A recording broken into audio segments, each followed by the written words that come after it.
Hello and welcome to Dance Chat with Aubre Hill.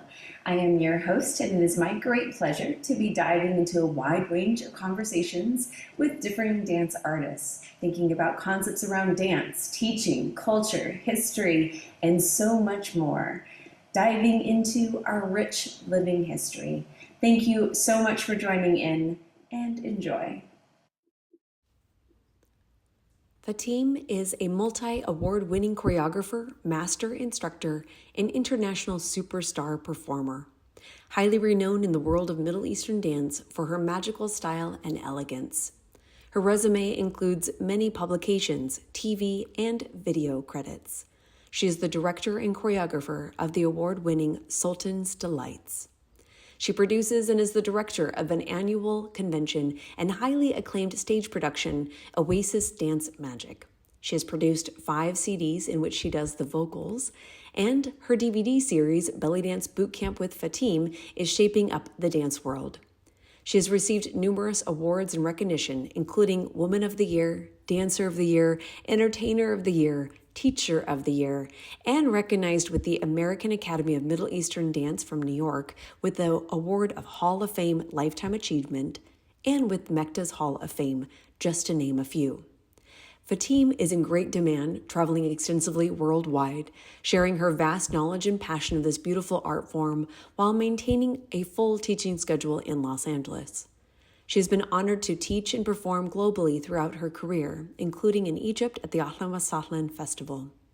Fahtiem, an LA legend, and has been seen in both the Fez documentary and the American Belly Dance Icons, 2 amazing documentaries about the history of Middle Eastern dance in the United States. Highly decorated with awards, her biggest reward is seeing her students thrive and seeing them follow their dreams in dance and in life.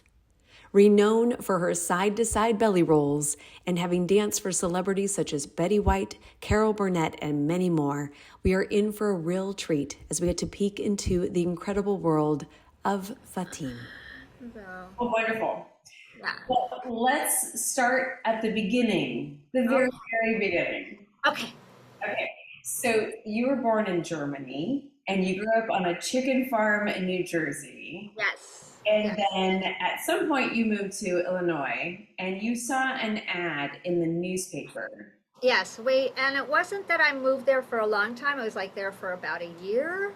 And I already had my children. I had my son and daughter already. They were little tiny tots.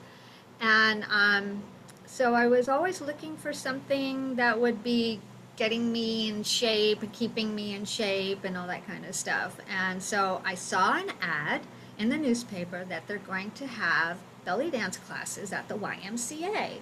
And I thought, I want to know what that's all about.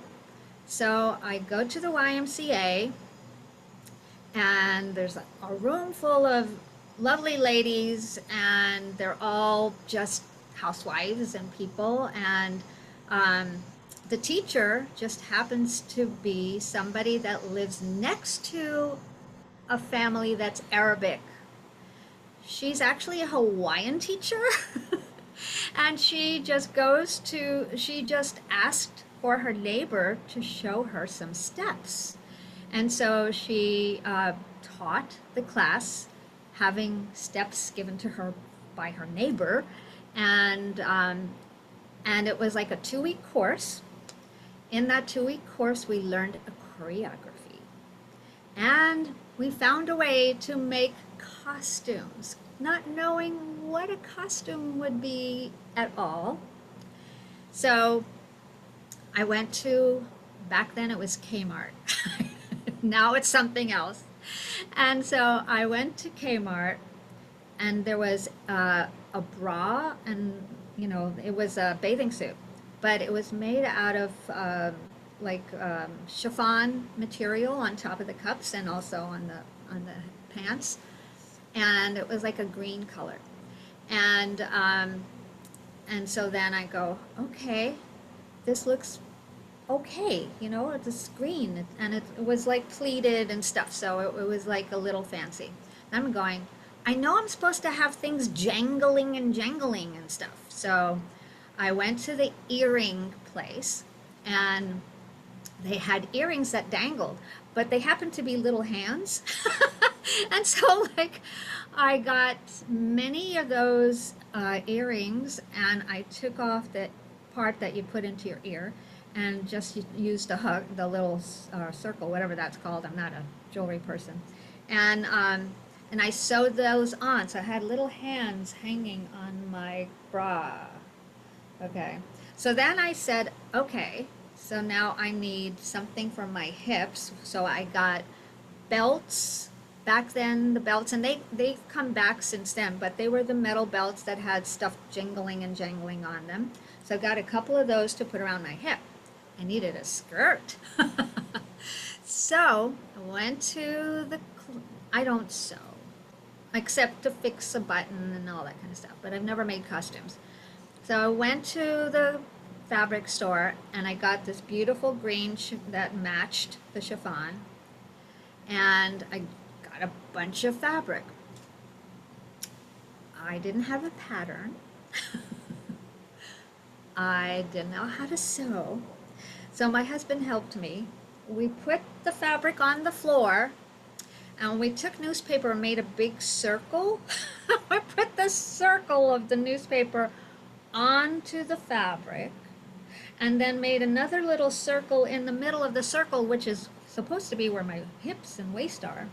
And we did that and we cut that out and we picked up the fabric. Well, that didn't look right. Because all the ends were like this all over the place. Anyway, so somehow we rigmarolled it and we got it to be even around and put the stuff together. It was a costume and you could see through the fabric, so it was like, okay. Back then, it wasn't that bad. Plus, I had the matching pants from the bra, from the bathing suit. So it wasn't like terrible. And so then we have friends and family come to see the show. And we do our performance. Well, wouldn't you know, the newspaper is there. And I'm like, okay, so they want to have a picture of us. So we go into the office. And there's a desk in the office, and we're all around the office, and there was 2 of us on the desk, sitting on the desk, me and this other girl. And wouldn't you know, they wanted all of our names. And so it comes out into the newspaper, and it has all our names on there. And I got telephone calls asking for dates.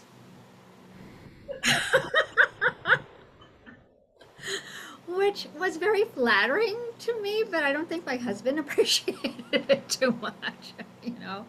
And so that was my introduction to belly dance. I had not seen a professional do it, but now I was motivated to go. So we went into Chicago area where they have the clubs, and we went to a Greek club, and there were 2 dancers there that night. And the first one came out, and she was a beautiful lady, and she danced, and it was nice. And then the second one came out, and I'm like, oh, she had so much energy. She was so engaging. She just made me feel amazing just to be there watching her, and what a gift it was for me to be able to be there and watch her do what she was doing. And I'm going, that's what I want to do. And so we traveled a little bit more because my husband's job took him to different places. And then we came back to Whittier, which is where his mom lived, and we stayed with her for a while. And Whittier is a Quaker town, so they don't really have too much stuff like that, but they opened up a belly dance class at the YMCA in Whittier, and I went and took it. And that's where I met my friend who was taking the class with me, and we were the same height. She had dark hair and I had my blonde hair. And we thought, why don't we go do gigs? So there was a Japanese restaurant in Whittier. So we go over there and say, "Would you like some entertainment?" So her husband played the music. My husband announced us. And then she danced and I danced. And from the beginning, for some reason, I had this thing. I loved interacting with the audience and I loved being playful. And I did the Sultan Act. I made this huge thing that I would put on their head. And I had a little, it was like a treasure chest. It looked like a treasure chest. It was like about this big. And I put jewels in there and then got him to dance with me. And I gave him one of the jewels as a treasure for him to take home with him. And, it's just, it was just so much fun. So much fun. And that is how I started was doing it that way. That is amazing. And it's amazing to me to think about you proposing to do this show with your friend at a Japanese restaurant. Yes. Well, What was the music like? oh, we used Arabic music. I because I'd been taking the classes, I knew how to get the music and stuff like that. Obviously, it was on cassettes at that time. And that's what, we used all, regular music. I can't tell you for sure what the pieces were at this moment. It was a long time ago. So yeah, but it felt wonderful. It really felt wonderful. And I truly, truly enjoyed the interaction with the people. I enjoyed um, making them laugh. I enjoyed making them have a good memory. I think that's the most important thing is that they have something that they can take with them, and that's a memory. And I love that. I love being part of that memory, and that I can make them have such a smiley memory. Yeah. Over the years, you've gotten a chance to perform in a wide range of nightclubs, some very historic nightclubs, and then Oh, so many theaters as beyond the LA scene, really all over the world. In your experience, how has the changing venues influenced the dance? it's interesting because I think before we were doing this, getting ready for this interview or any of that, it was just something that I was called to do because I have a little box that has like my cards, from all of the places that I danced. And so I thought, oh, because I always took the cards with me. And I thought, I'm going to put that on a list. Let me make a list of all of the places that I danced here locally. And there was like 30 restaurants locally that I danced at. Every single one basically was with live music. There was some, oh gosh, just a fraction of them was canned music, but it was all live music. That is something that I thought was normal because it was what I had. And I danced to the most wonderful musicians. The actually, very, very first time that I danced with live music was John Belazikian. And, and how I got there was that my friend, who was my partner, we were like partners, and we wanted to go take a private lesson from Tonya. And she was dancing at a club, and she had a little room where we took our private lesson, and then afterwards got to dance on stage with John, each one of us. And so um, that was the very first time I danced on a stage, and that was the very first musician I danced with John Belazikian.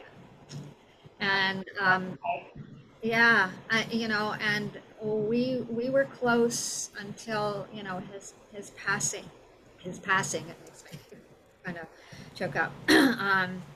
And he played for all of my Oasis dance magic things, and just was, part of my annual Christmas potluck that I had, and he would come and play, and it was, just a wonderful relationship, and just we just had a blast, and his music was, you know, it, he he was a wonderful person, a wonderful musician, and it was a wonderful experience, and I got to have it. That was the most amazing thing. So that was how I got started in my, with live music. But then all the other places had live music, and it was a real treat. I really feel bad for a lot of the dancers that start out or never get a chance to. So it is a gift. It is a gift that I received. And gosh, I have my list here just in case, of all the places I danced. I actually danced even at Naja's on the marina, and Redondo Beach Marina, which was like a place where they, it was kind of like a trendy place.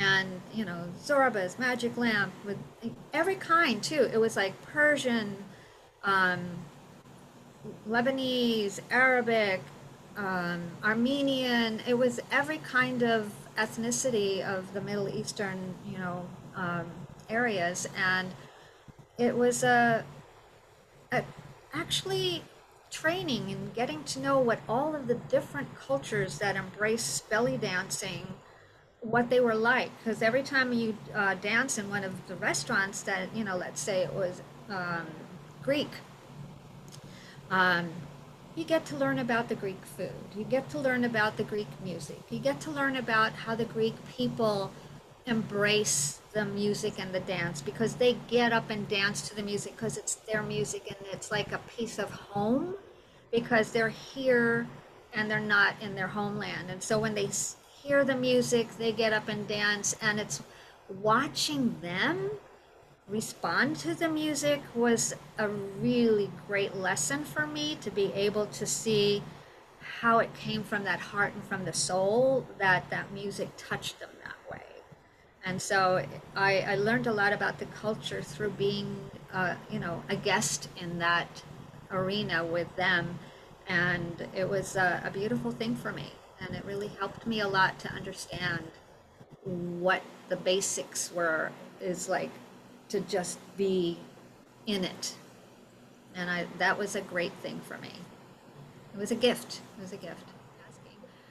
So was there, because at various particular times in the Los Angeles area, the nightclubs were very specific cultural spaces, right? So if you went to the Lebanese club, most of the people that would be there would be all Lebanese. If you were at a Greek restaurant, most of the Greeks would be there, right? Was there a particular time when you started seeing that shift where the audiences were maybe more mixed in identities? Um, I think there were always a mixture, but it seemed like when I first started, it was more like when I was dancing at the Persian Room in San Pedro, um, it was all the sailors coming in. So, like, that was where they came. And so some of them were kind of hangouts for different people. Um, I was at the Caspian, which was in Irvine, and that was later in my career when they opened. Um, and so the Persian people there was a lot of Persians that came, but there were also a lot of Americans that came, because I think as time went on, um, more of the American people wanted to participate in the different cuisine and also the music, and belly dancing was also becoming more world known, and people were aware of belly dancing as time went along. um, it was something that was advertised. Shakira came out, and she filled all our classes with tons of people. When she came out, I had like, in my Long Beach class, I had 200 people in that room for our class. And it was crazy. It was crazy wonderful. But and when I first started dancing, and people would call me to do a party or something, they would not even know what belly dancing is. And that was one of the things that when I um, first started, my and from the very beginning, I knew that no matter what, I was always going to be a lady, and that I was not going to be confused with burlesque or something like that, because that was not what I wanted people to think about belly dancing as. So people didn't know anything about belly dancing when I first started doing gigs, and they would call me up and they would ask me these stupid questions that got me so angry. And like, so do you take your top off? And I go, no, you're thinking of the wrong kind of dance, and if that's what you're expecting, I'm sorry, you have the wrong number. It was just one of those things where I felt that I was continually in the beginning educating the mainly the American audience and people and stuff like that about what belly dancing is, because they really didn't know. They didn't know what it was. And they enjoyed it, they liked it, but they didn't know much about it. So that is something that I felt that I was like an ambassador for belly dance for many, many years, and I still think I am. Like even in my classes, I started a new session last night.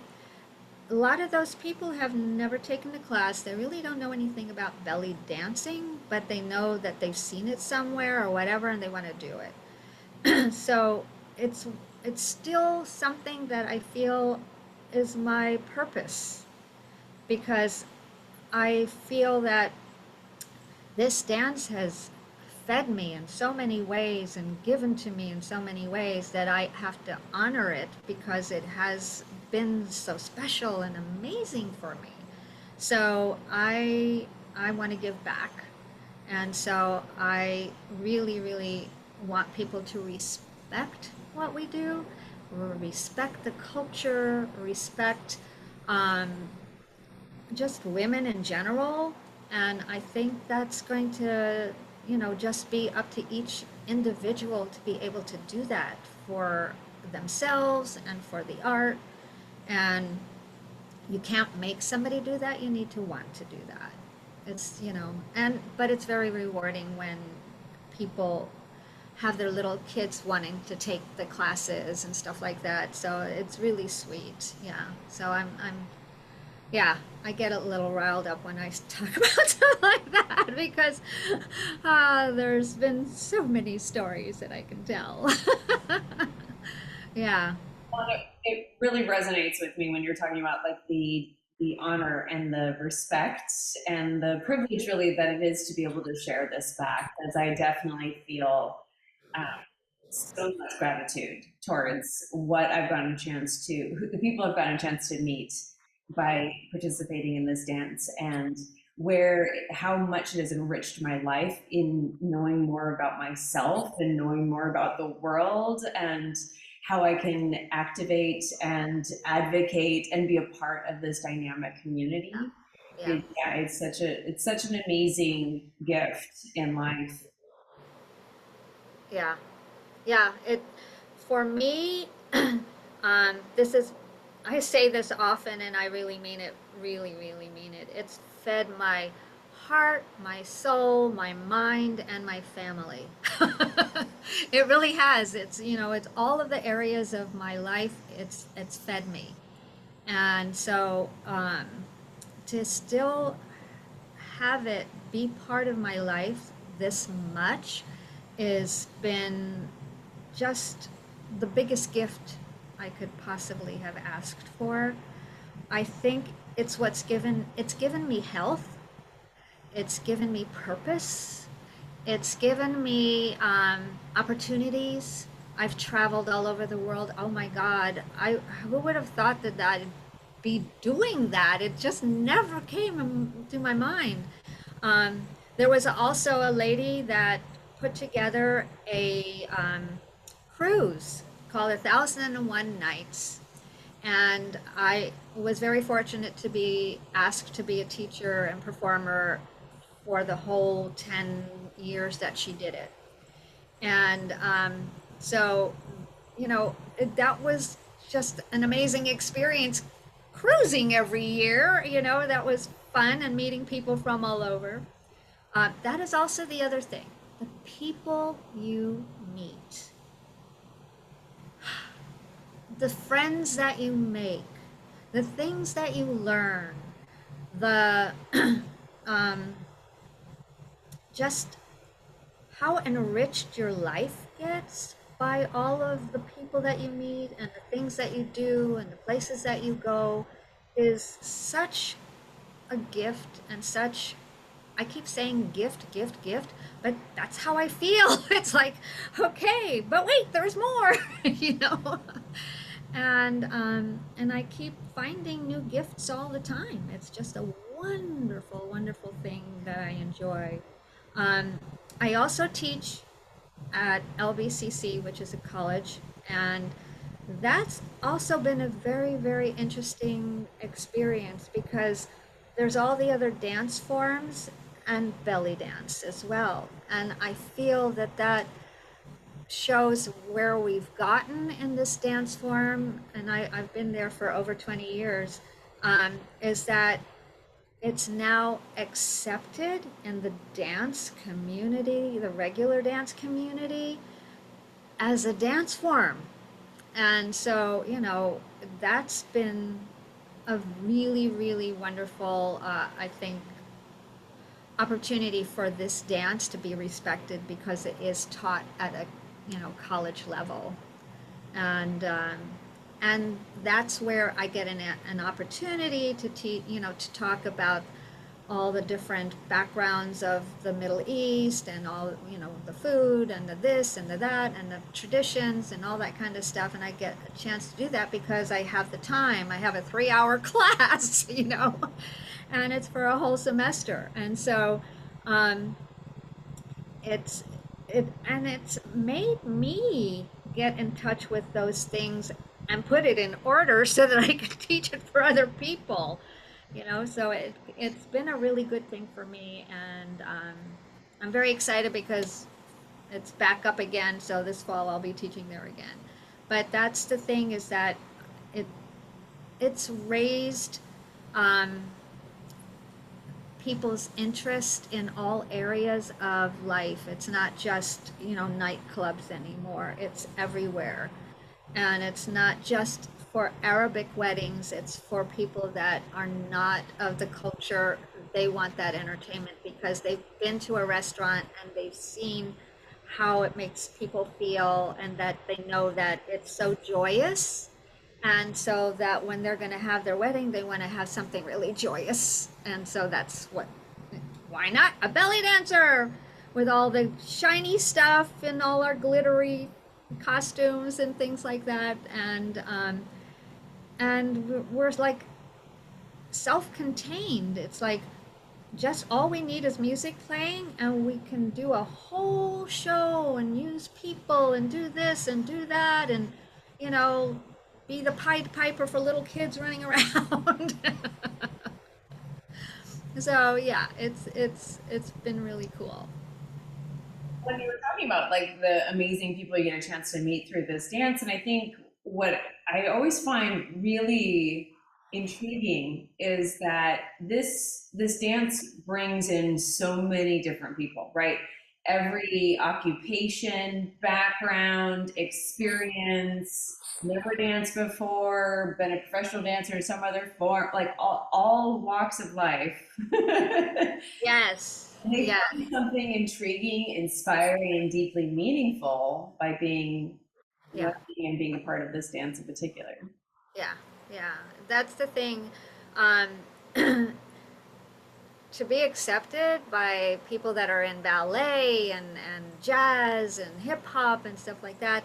And I think they all have taken a little bit of pieces of what we're doing and incorporating it because it gives it a little bit more interest and pizzazz with what they're doing. So I think all dances have come together and we take a little bit of this and a little bit of that and a little bit of this, and it's, you know, it's nice to share.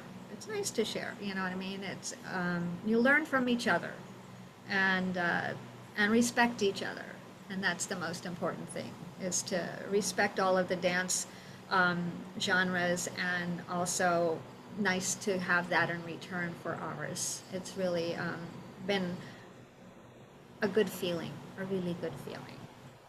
Yeah. What I love about watching you perform is that you bring your fullest to that stage or to whatever size space that you're in every single time. Like absolutely every single time. Oh, thank And you. it is that magic that you bring into those moments that I don't ever see you phone it in. What inspires you in performing, like for the long, amazing career that you have and that you still continue to do and create and bring such joy to? Well, when you say the word magic, that triggers me because I have a quote called Magic in Every Step. And I really believe in that. And that came out of me when I was teaching a workshop in the Midwest somewhere. And I was doing this little combo, and I could see some of the teachers waiting for something really special, you know, that they thought needed to be something that they would participate in, and they would be just kind of standing. And unfortunately, they were not really as, I guess, at a level that I would have thought they would be. And so I said, you know, there's no magic step that's going to make you a great dancer. There is only the magic that you put in each and every step. And that's what my quote is all about. So I truly find the magic in the music. There is so much magic in the music. When you let your ears get magicized, and then it goes into your heart and into your soul, the magic has already started. And then you're just the instrument that is portraying what you're hearing.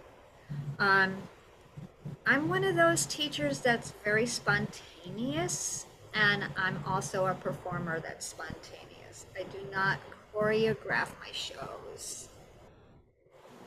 And I know that that would probably raise some eyebrows, but I love being in the moment. And when I'm in the moment, I am not thinking, I'm feeling, because that's where I'm getting my inspiration, is from the music in that moment right there. And I allow it to touch me in whatever way it's going to touch me.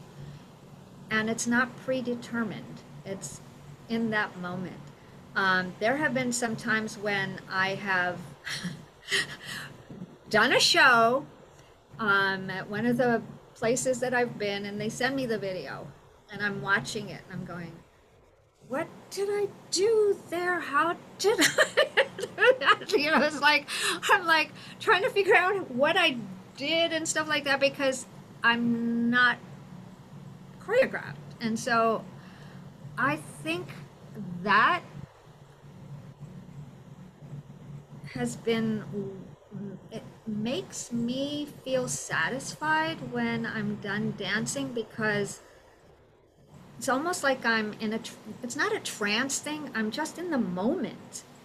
And when you're in the moment, I think that's when you do your best anything. But if I'm thinking about I have to do 3 of these here and 2 of these here and 5 of these here, it's like, um, yes, the music moves you to do the choreography, and I do choreographies. I have had troops throughout all these years, and I've done amazing choreographies with them. And I enjoy doing choreographies for people, but when I perform, my heart is not into a choreography. My heart is in the music, and when I'm in my heart, that's when I do my best work. And I teach that way as well. Which, it always works out. It's been working for me all these years, you know what I mean? And I've been asked to do choreographies for some of the workshops, and I will. I'll do that. I can do that.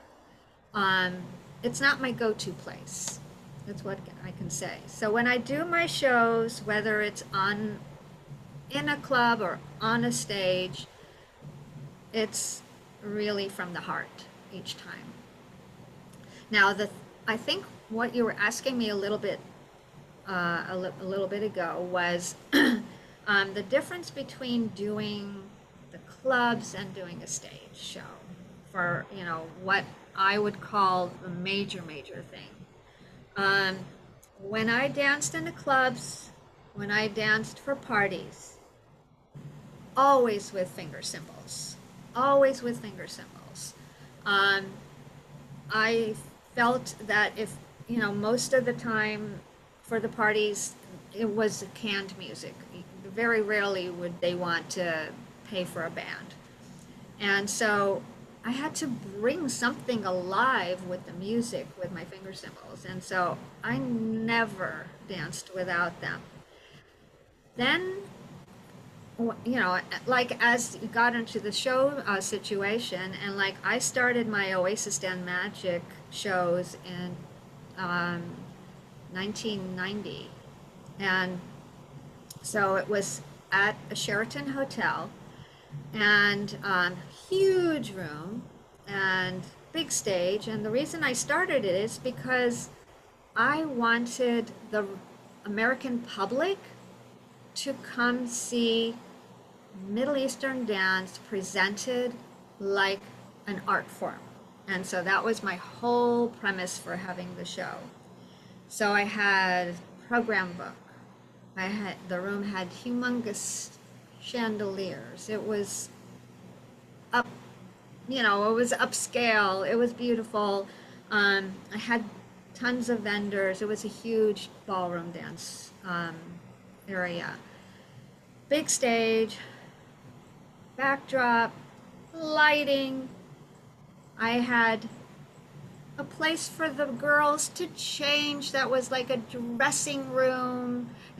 I've changed in all, when I was in the clubs and stuff like that, I would change in the kitchen with a curtain between me and the cooks. I would be having to avoid flour on the floor so it doesn't get on my costume and stuff like that. I mean, I did not have dressing rooms. I would either be in the kitchen area or in an office changing, that they didn't have a dressing room for us in the clubs. So I wanted them to feel, and I wanted that for myself as well, but it's like, okay, we are artists. We need to be doing what artists do, and we need to be able to have what artists have.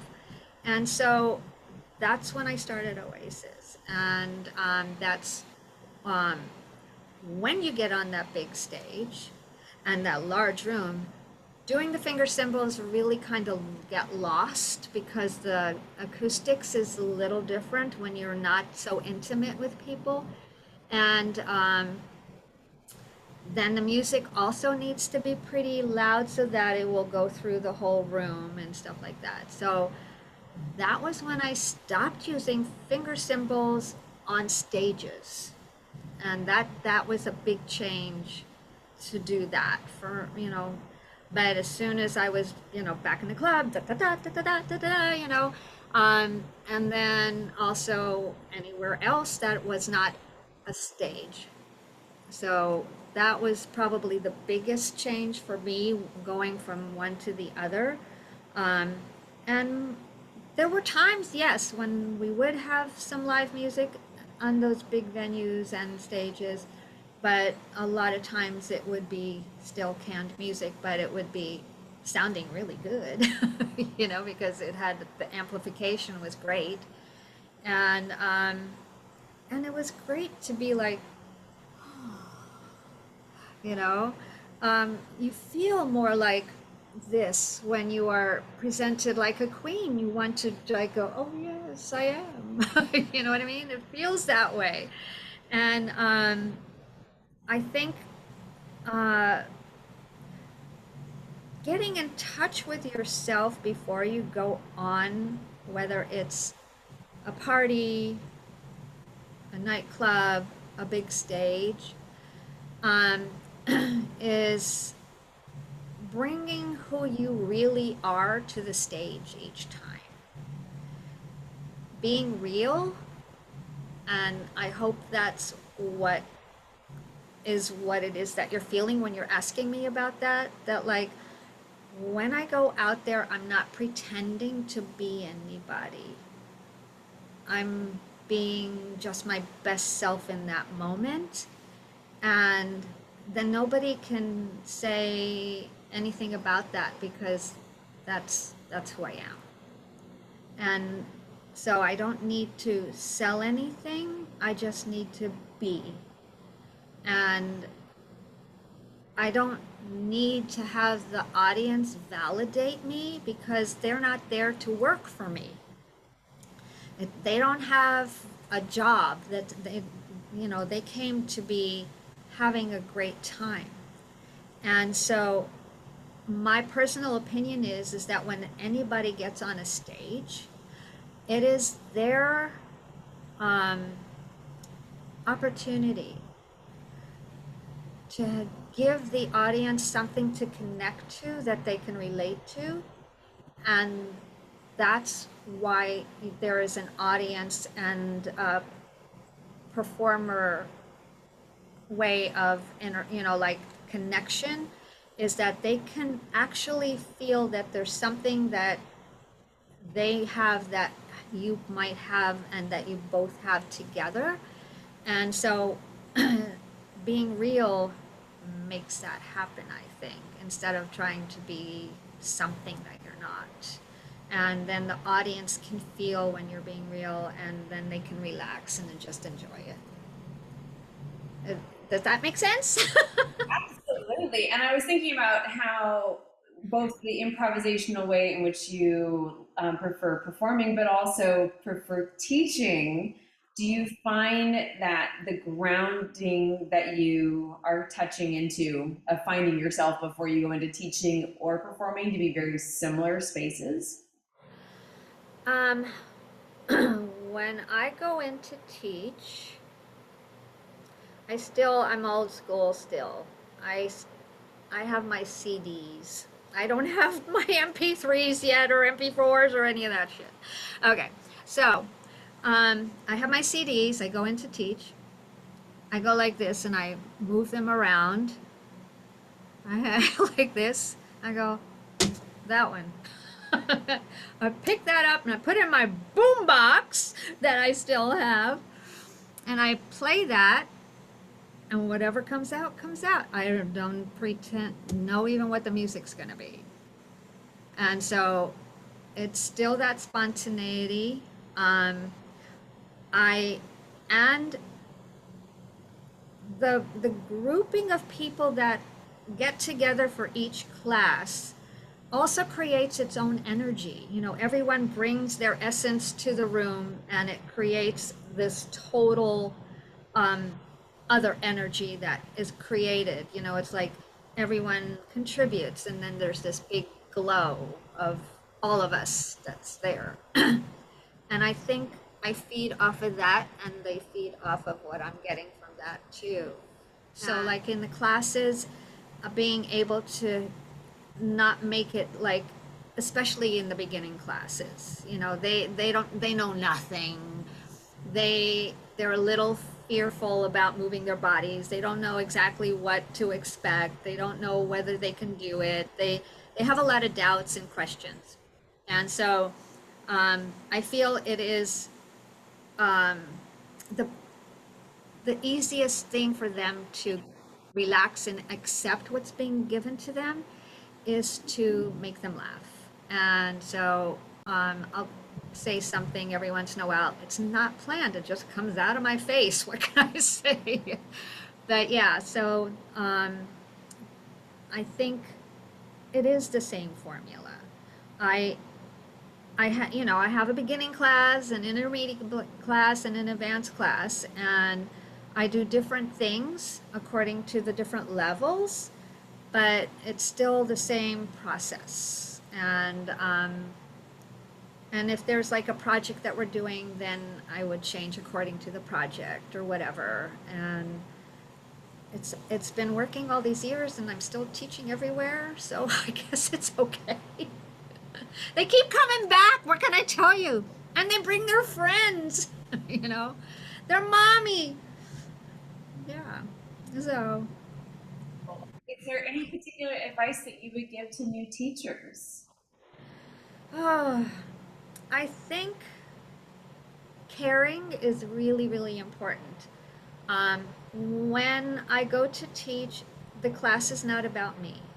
It's got to be what they need and what, and um, I have for many, many, many, many, many years, I have, at the same time that I've been doing my belly dancing, I have also been doing my metaphysical learning and doing all of the things to become a human being from a different point of view than I ever had before. And all of those things are there with me now because and every day I have more input and more input so that I am more in tune to myself and more in tune to people around me. And so those skills I think are just as important as any other skills, is to be able to trust that what people need in that moment is going to be something that you're going to have available to give them, and then that works as well. I think with the comments that I get, also there's an intuitiveness that happens, and all of a sudden somebody will say something, and I'm just called to say what I say. I never think about what's coming out of my face. I just have it come out of my face, and they're all like, that, and like I'm going okay, and then they're going, yeah, and then they all come up to me and go, I needed to hear that really, really badly. Thank you. And so that I think has also been a reason that they get something besides the dance. They get something that feeds them in a different place. I have some people in like my um, Monday class. I have people that have been coming to that class for 20 years. And and when people ask them, well, haven't you learned everything? Why are you still going? And they go, every time I go to that class, it's different. So it's never the same. And that's because I'm never the same. And none of us are the same. Each day we have an opportunity to grow. And I'm bringing that with me each time I go there, is that I keep adding to who I am, and I keep sharing that. So I think that would be something that I'm sure many teachers do that as well, and that they don't have a label for it or whatever, but I think that's a really, really wonderful element that um, can be added if it's not something that's been thought of, by a teacher up until today. But it is something I think people do naturally anyway. And for me, it's been something that I was doing for myself. And I didn't know that sharing it was going to be such a gift to other people, because it was something that I know was a gift to me. But like I just are I'm in that moment and I say what I say, and I don't know that I'm going to say it ahead of time. It just comes out. And I have to trust it. And that's the other thing, is trusting. Trusting that what you have is something that is valuable, and that um, the people that are ready to hear it or ready to learn something, whether it's a dance move or it's a dance, whatever you're saying philosophically, um, that it has value, and it's at the right time. You have to trust all of that, and be who you are in that moment. And I think that's when the magic happens, wherever you are, whether it's with your family, whether it's with your class, whether it's on stage. It's just what happens. I will have to check back in on Yeah. Labor Day weekend when we get a chance to do California Legends, which I'm Yes. super excited about your workshop. Oh, thank you. Thank you. It's been just an honor to be part of this, and to all the people that are also part of it, not just the people that are teaching, but all the people that are putting it together, like you. Your contribution has been just amazing, and so thankful for all of that you're doing. And of course, Heather and Lauren are great, wonderful ladies, and I've enjoyed working with them all these years. And I think just all the people that you meet doing what we're doing enriches us in so many wonderful ways. Oh my goodness. I mean, the women are just amazing and smart and joyful and funny and interesting and talented.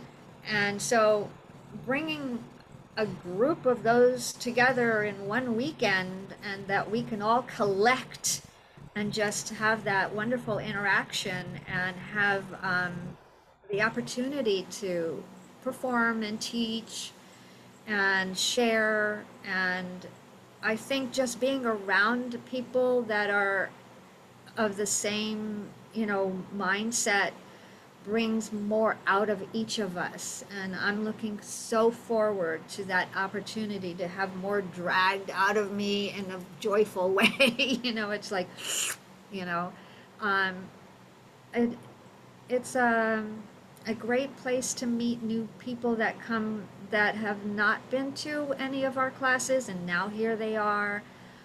They get introduced to all of us, and we all have a different style. I think that's the most important thing, is that don't be like anybody else. Just be you. Because, if you're trying to look like somebody else, you're just going to be an imitation. So just be your best you. And I think that all of the people that are there, you included, and everybody else that's out there, is that having that mixture of all of that um, different differences, and that it's like having a buffet, you know?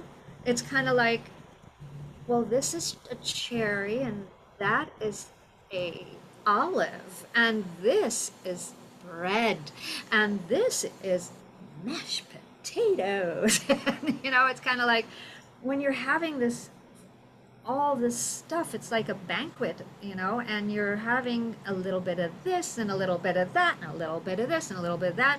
So when we get together, everybody's going to have like a banquet of all these different flavors and energy, and what all of us bring to the table.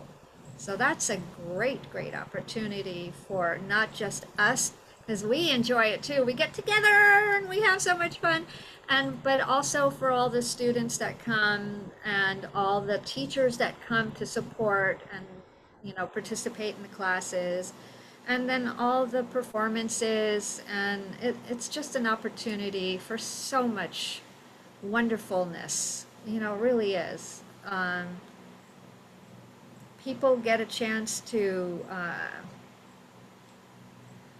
grow, and um, and we learn from each other, all of us, all the time. And it's like you might have like potato over here, but when you add a little bit of this to it and a little of this to it, it becomes something else. And that's what we do for each other, is we become something else when we get together. I don't know if that sounds silly, but that's the way I think. And I like to think about food too. Everyone hungry and very inspired. Thank Yeah. you so much for this time. This was such a joy, and I know we could do this for hours, so we'll have to do it again. But I have so much more to say. No. I haven't cracked too many jokes yet. Thank you. You have been such a light. You have been such a joy. You have worked so hard to make this happen.